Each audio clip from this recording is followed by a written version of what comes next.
Great, so my name is Thomas and I'm from Good Advertising. In the last decade or so, I've been on a mission to change advertising for the better.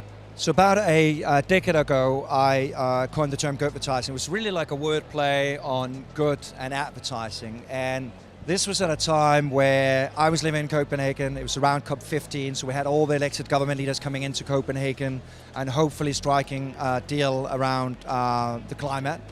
Nothing really happened, and that's why I thought maybe the immense power that brands have, the connection they have with billions of consumers on a daily basis, maybe that can be turned into a force for good. And that was really the beginning of the good advertising movement. And obviously today, every brand is more or less talking about social and environmental good. But back then, a decade ago, it was a novelty. Purpose for most people is like Pokemon. Everybody is searching for it, but nobody really knows why. And when I talk to some companies, it almost seems like, yeah, we want to do good to sell more toilet paper rolls. And for me, that's definitely the wrong way to go into purpose. So from writing good advertising about a decade ago, I used to be a big believer in purpose, and I've been advocating for purpose the last decade or so. But today I realized that that approach is really failing. And it's failing for a number of reasons. First of all, the thing is that every brand today is on the kind of social and environmental bandwagon. So how are you going to trust any brand when every brand is saying that we're going to save the world, we're the superheroes, we're fighting plastic waste, we're fighting food waste? How are you going to create an authentic, genuine connection with people in this space? Brands don't hold the power anymore. People really hold the power in the marketplace. They're the biggest communicators. If you're unhappy about some stuff that P&G or Danone is doing, you can create your own soap company tomorrow. So there's a lot of things happening in this space. It's really about taking people much more seriously. And that, rather than looking inside the company and asking the kind of typical Simon Sinek, why do I exist as a company? What it really asks people to do is asking one simple question: who can you help people become? Because it's really about putting people at the centerpiece of your marketing efforts to be successful in the marketplace today. The centerpiece of that is really saying, how do you enable better lives? How do you create a good life for all of us? Because this is where it's really about a meaningful connection. It's not about XYZ company doing something for society. No, it's about me living maybe in a safer neighborhood. Maybe it's about me becoming more healthy or eating more healthy. So I think that's the change that needs to happen right now, is that we start moving away from making the brands the hero and really turning the customers and people the heroes. So what I look at in the new book called The Hero Trap is really how to create a meaningful connection with people.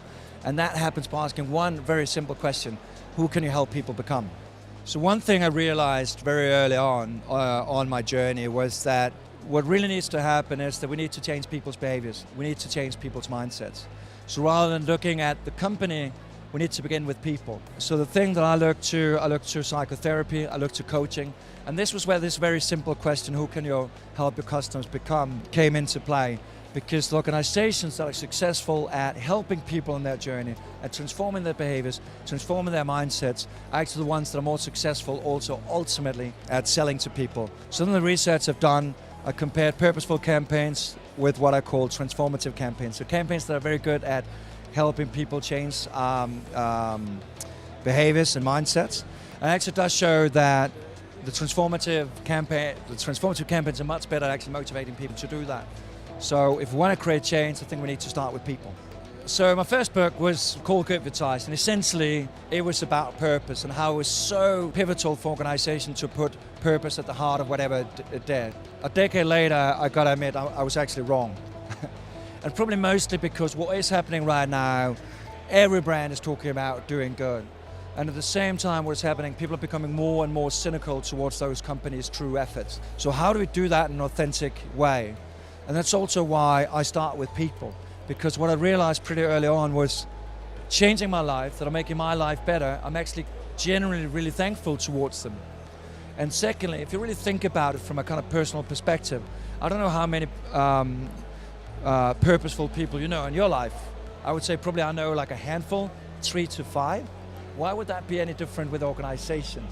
I've really moved from putting purpose at the centerpiece of everything to actually saying, putting people's lives and creating meaning in people's lives, that is the new purpose. And kind of sorry for saying this, almost feel like a post-purpose area that we are entering right now.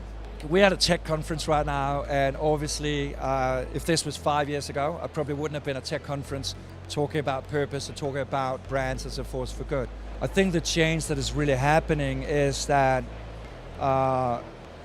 this whole idea about a closer relationship with people, the whole direct-to-consumer thing that is happening in retail, I think that just creates a much more authentic connection between people than some of these big brands have been able to do.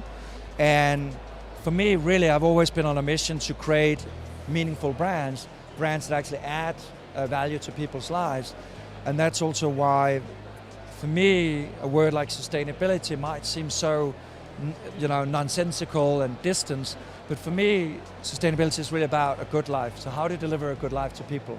And I think the brands that get that are the ones that are going to succeed in the marketplace. And I think it's much, much easier to stay as a small, young and Cuban brand that just gets it from the onset, rather than some of these big, old brands that need to make quite a transformation to be able to kind of create that sort of same meaning in my life and in people's lives.